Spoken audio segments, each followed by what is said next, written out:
మన ప్రభువైన యేసుక్రీస్తు పరిశుద్ధ నామములో ఈ పాడ్కాస్ట్ ద్వారా వాక్యం ఉంటున్న ప్రతి వారికి నా హృదయపూర్వకమైనటువంటి వందనాలు. దేవుడు మిమ్మను దీవించునుగాక. దినవృత్తాంతముల 2వ గ్రంథము 27వ అధ్యాయము 6వ వచనం. ఈలాగున యోతాము తన దేవుడైన యెహోవా దృష్టికి యథార్థముగా ప్రవర్తించి బలపరచబడెను. చదివినటువంటి వాక్య భాగంలో యోతాము అనేటువంటి యూదా రాజు బలపరచబడెను అనేటువంటి మాటను మనం చూస్తున్నాం. మనం బలపరచబడడానికి భౌతికంగా ఎన్నో విధాలైనటువంటి మార్గాలు ఉండొచ్చు. అయితే అది భౌతిక సంబంధమైనటువంటి విషయం, లోక సంబంధమైనటువంటి విషయం. అయితే ఆత్మీయ దృష్ట్యా మనం బలవంతులుగా మార్చబడాలి అని అంటే యోతామును గురించి మనం ఒక విషయాన్ని చూస్తాం. యోతాము బలపరచబడెను అని.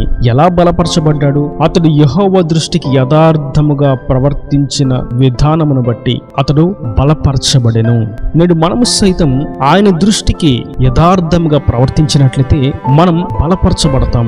మనం బలపరచబడడానికి ఆర్థికంగాను ధనం కూడబెట్టుకోవాల్సిన అవసరం లేదు. మనం బలపరచబడడానికి జనసమూహమును కూడగట్టుకోవాల్సిన అవసరం లేదు. మనం బలపరచబడడానికి దేహదారుఢ్యాన్ని పెంచుకోవాల్సిన అక్కర లేనే లేదు. మనం బలపరచబడాలంటే ఒకే ఒక్క మార్గం, ఆయనను యథార్థముగా అనుసరించడం, ఆయన దృష్టికి యథార్థముగా ప్రవర్తించడం, ఆయన దృష్టిలో మనం నీతిమంతులముగా ఎంచబడడం. ఈ యొక్క మార్గములో మనం నడిచినట్లయితే మనం బలపరచబడతాం. నేటి వాక్యం ఉంటున్నటువంటి నా ప్రియ సహోదరులారా, మనం ఏ విషయాల్లో బలహీనులంగా మార్చబడ్డాం. కొందరు చూస్తూ ఉంటే ఒకప్పుడు మేము బాగా బలంగా ఉండేవాళ్ళం, నేడైతే మేము చాలా బలహీనంగా మార్చబడిపోయాం. మా యొక్క స్వాస్థ్యము అల్పమైపోయినది, మా యొక్క ధనము తగ్గిపోయినది, మా యొక్క బలము కూడా తగ్గిపోయినది, మా శరీరము బలహీనమైపోయినది అని పలు రకాలైనటువంటి విషయాలను మనతో పంచుకుంటూ ఉంటారు. మరికొందరు చూస్తూ ఉంటే ఒకప్పుడు మేము చాలా బలంగా ఉండేవారము, చాలా బలంగా ప్రార్థన చేసేవారము, చాలా బలంగా ఆరాధన చేసేవారము, చాలా బలంగా స్వార్థ చేసేవారము, చాలా బలంగా మాదిరికరంగా రోషంగా ఉండేవారం. నేడైతే మేము బలహీనమైపోయాం, ఆనాటి జీవితాన్ని మేము నేడు జీవించలేకపోతున్నాము అని మరికొందరు తెలియచేస్తూ ఉంటారు. మరికొందరు చూస్తూ ఉంటే ఒకప్పుడు నేను చాలా బలంగా ఉండేవారం, ఒకప్పుడు మంచి హుందాగా ఉండేవారం, ఒకప్పుడు మంచి ఉద్యోగము, ఒకప్పుడు మంచి ఆదాయము, ఒకప్పుడు మంచి పేరు, ఒకప్పుడు మంచి ఖ్యాతి, ఒకప్పుడు మంచి గౌరవప్రదమైనటువంటి పేరు. నేడైతే మేము ఆ యొక్క బలమంతా కోల్పోయిన వారంగా ఉన్నాము. నేడు మేము ఎవరికీ తెలియదు అని వారి యొక్క గత జీవితమును గురించి, వారి యొక్క గత జీవితంలో ఉన్నటువంటి బలమును గురించి మనకు తెలియచేస్తూ ఉంటారు. అయితే ప్రభువు సెలవిస్తున్నారు, ఆ బలం భౌతికంగా తగ్గిపోయే బలం. అయితే ఆయన ద్వారా కలిగేటువంటి బలం జయమిచ్చేటువంటి బలం, సంతోషాన్ని ఇచ్చేటువంటి బలం, దేవుని మహిమార్థము జీవింపు చేసేటువంటి బలం, ఆయన నిత్య రాజ్యానికి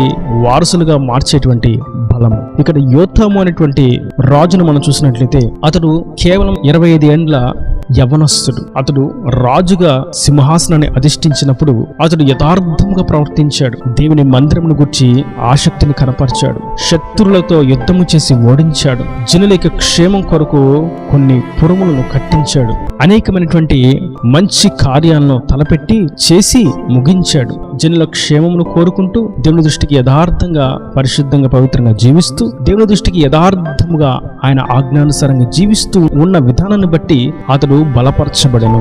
అతని యొక్క శక్తి సామర్థ్యతలు, అతని యొక్క పరాక్రమం అంతా యూదా రాజుల గ్రంథంలో రాయబడి ఉన్నది అనేటువంటి మాటను మనం ఇక్కడ చూస్తున్నాం. దాని అర్థం అతడు చేసినటువంటి ఇంకా అనేకమైనటువంటి మంచి కార్యములు అతని యొక్క ప్రత్యేకమైనటువంటి గ్రంథంలో లిఖించబడి ఉన్నవి అన్న సంగతి వాస్తవం. మనకు కావలసినటువంటి మాట అతని చరిత్ర అంతటిలో అతడు దేవుని దృష్టికి యథార్థంగా ప్రవర్తించి బలపరచబడెను అనేటువంటి మాట. మనము సైతం మనుషుల దృష్టికి యథార్థంగా ప్రవర్తించడం కాదు కానీ దేవుని దృష్టికి యథార్థంగా ప్రవర్తించవలసిన వారమై ఉన్నాము. కొందరు మనం చూస్తూ ఉంటే మనుషుల దృష్టికి మాత్రమే యథార్థంగా ప్రవర్తిస్తూ ఉంటారు. అది ఏ విధంగా అనగా, మనుషులు చూస్తున్నప్పుడు ఎక్కువగా కష్టపడుతున్నట్లుగా, మనుషులు చూస్తున్నప్పుడు వారిని మెచ్చుకుంటూ ఉన్నట్లుగా, మనుషులు చూస్తూ ఉన్నప్పుడు వారి ముందు వీరు ఎంతో తగ్గించుకుంటూ ఉన్నట్లుగా, మనుషులు చూస్తూ ఉన్నప్పుడు వారి ఎదుట వారికి నష్టం కలిగించకుండా ప్రవర్తిస్తున్నామన్నట్లుగా జీవిస్తూ ఉంటారు. అటువంటి వేషధారణ క్రియను కనపరుస్తూ ఉంటారు. అది మనుషుల దృష్టికి యథార్థమైనట్లుగా ఉన్నప్పటికీ దేవుని దృష్టికి అది యథార్థమైనది కానే కాదు. అది వేషధారణ కార్యము. అది దేవుని దృష్టికి మనం యథార్థంగా ప్రవర్తించినట్లయితే మనుషులు ఉన్నా మనుషులు లేకపోయినా మనం ఒకే విధంగా ప్రవర్తిస్తాం. అది ఆయన దృష్టికి యథార్థంగా ప్రవర్తించుట. మనుషులు ఉన్నప్పుడు ఎలా మాట్లాడుతున్నామో లేనప్పుడు అలాగే మాట్లాడుట, మనుషులందరినీ గౌరవించుట, మనుషులందరినీ ప్రేమించుట, మనుషులందరితో సహవాసం కలిగి ఉండుట, మనుషులందరినీ దేవుని వైపుకు త్రిప్పాలనేటువంటి ఆసక్తి కలిగి ఉండుట, మనుషులందరికీ సహాయం చేయట, మనుషులందరము ఒకటే అని గుర్తించుట, కులమత విభేదాలు, రంగు రాగద్వేషాలు, జాతి విభేదాలు లేవని గుర్తించుట, ఇది ఆయన దృష్టికి యథార్థంగా ప్రవర్తించుట. ఒంటరిగా ఉన్నను, నలుగురిలో ఉన్నను, సమాజంలో ఉన్నను, సహవాసంలో ఉన్నను, సమాజంలో ఉన్నను, సంఘంలో ఉన్నను, సంఘంలో బోధించినను, సమాజంలో బోధించినను, అన్ని కోణాలలో ఆయన చూస్తున్నాడు, ఆయన వింటున్నాడు అనేటువంటి ఉద్దేశంతో వ్యక్తిగతంగా ఆయన యందు భయభక్తులు కలిగి జీవించుటయే ఆయన దృష్టికి యథార్థంగా ప్రవర్తించుట. కనుక నేటి దినాన ఈ వాక్యం వింటున్నటువంటి నా ప్రియ సహోదరులారా, మనం ఆయన దృష్టికి యథార్థంగా ప్రవర్తించాలని ప్రభు కోరుకుంటున్నారు. ఆయన దృష్టికి యథార్థంగా ప్రవర్తిస్తే మనలను ఆయన బలపరుస్తాడు. ఉద్యోగంలో బలపరుస్తాడు, ఆరోగ్యంలో బలపరుస్తాడు, కుటుంబంలో బలపరుస్తాడు, సహవాసంలో బలపరుస్తాడు, ప్రార్థనలో బలపరుస్తాడు, ఆధ్యాత్మిక స్థితిలో బలపరుస్తాడు, శత్రువును ఓడించేటువంటి శక్తి చేత బలపరుస్తాడు, లోకాన్ని జయించేటువంటి అధికారం చేత బలపరుస్తాడు. ఆయన కొరకు ప్రయాసపడేటువంటి ఆత్మీయ యోధులుగా, ప్రార్థన వీరులుగా చేసి బలపరుస్తాడు. ఇంకా మనం ఏ విషయాల్లో బలహీనమై ఉన్నామో ఆ విషయాలలో మనల్ని బలపరిచే దేవుడు మనకు నేడు ప్రత్యక్షమవుతూ ఉండగా మనం ఆయన దృష్టికి యథార్థంగా ప్రవర్తించుదాం. యోసేపును చూసినట్లయితే అతని యొక్క యజమాని పోతిఫర్ ఇంట్లో పనిచేస్తున్నాడు.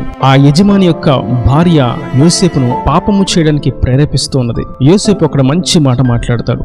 ఇటువంటి దుష్క్రియను చేసి నా దేవుని దృష్టికి నేను పాపిగా నేను కనపడకూడదు. ఇటువంటి దుష్క్రియను చేసి నేను నా యథార్థతను, నా భక్తిని, నా నీతిమత్వమును కోల్పోకూడదు అని తన వస్త్రమును గట్టిగా పట్టుకున్న ఆ యొక్క స్త్రీ చేతుల నుండి తను విడిపించుకొని బయటకు పారిపోయాడు. దాని అర్థం పాపంలో నుండి బయటకు పారిపోయాడు. మరొక కోణంలో తన యథార్థత కొరకు, తన నీతిమత్వం కొరకు ఆసక్తి కలిగి, తృష్ణ కలిగి ఉన్నవాడు. తన దేవుని దృష్టికి యథార్థతను నేను కోల్పోకూడదు, నా యొక్క మంచితనమును నేను కోల్పోకూడదు అని దేవుని దృష్టికి భయపడిన వాడుగా ముందుకు సాగిపోయాడు. పాపమును విడిచి బయటకు వెడలేకపోయాడు. అందును బట్టి యోసేపు ఐగుప్తుకు రాజుగా, అతని ఆజ్ఞ లేకుండా ఏది ఆ దేశంలో జరగకుండా దేవుడు నియమించాడు. అనేకమైన వాటి మీద అతన్ని అధికారిగా దేవుడు నిలబెట్టాడు. అతడు అంతగా బలపరచబడడానికి, అంతగా హెచ్చించబడడానికి, ఒక బానిసగా వెళ్ళినటువంటి వాడు దేశాన్ని పాలించేటువంటి ఆధిపత్యాన్ని పొందుకోవడానికి గల మూల కారణం అతడు యథార్థముగా దేవుని దృష్టికి ప్రవర్తించడం చేత.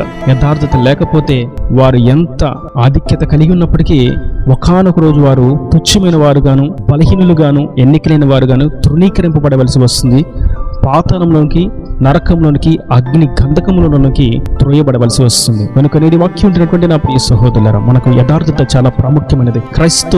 క్రీస్తును అనుసరిస్తున్నటువంటి, ఆయన రక్తంలో కడగబడినటువంటి నిజమైనటువంటి సత్య అనుచరులముగా, సత్య సాక్షులముగా మనము యథార్థతను కలిగి జీవించవలసిన వారమై ఉన్నాము. ఆ యథార్థతలోనే ఎంతో బలము దాగి ఉన్నది. కనుక అట్టి విధంగా మనం యథార్థంగా దేవుని దృష్టికి ప్రవర్తిస్తాం, దేవుని చేత బలపరచబడతాం. ఈయన దేవుని మాటల ప్రతి వాని హృదయంలో ఎరుకట్టి ఫలింపుచం గాక. ఆమేన్. God bless you. తలల వంచి కన్నులు మూసినట్లయితే మీకు ఒక చిన్న ప్రార్థన. ప్రేమ స్వరూపి కర్ణ కటాక్షంగా తండ్రి, నా ప్రభు ఈ వాక్యం ప్రతి వారిని మీరు నిండాలుగా దీవించండి, ఆశీర్వదించండి. నీ దృష్టికి యథార్థంగా ప్రవర్తించినట్లయితే నీవు బలపరుస్తావని మీరు ఎంతో శ్రేష్టమైనటువంటి మాటను సెలవిచ్చినందుకు నీకు వందనాలు. ఈ వాక్యాన్ని ప్రతి వారు యథార్థంగా ప్రవర్తించినట్లుగా సహాయం అనుగ్రహించండి, వారిని మీరు బలపరచండి. ఇంకను వారి ప్రతి అవసరతను అక్కర్ను నీ మహిమలో తెచ్చి ఈ వాక్యము చేత ప్రతి వారు బలపరచబడినట్లుగా సహాయం అనుగ్రహించి మీరు అక్కడ రాజ్యాన్ని సిద్ధపరచమని మమ్మల్ని అందరినీ చేసి సమర్పించుకుంటూ యేసు పరిశుద్ధ నామమున ప్రార్థించి వేడుకుంటున్నాను తండ్రి. ఆమేన్. ఆమేన్.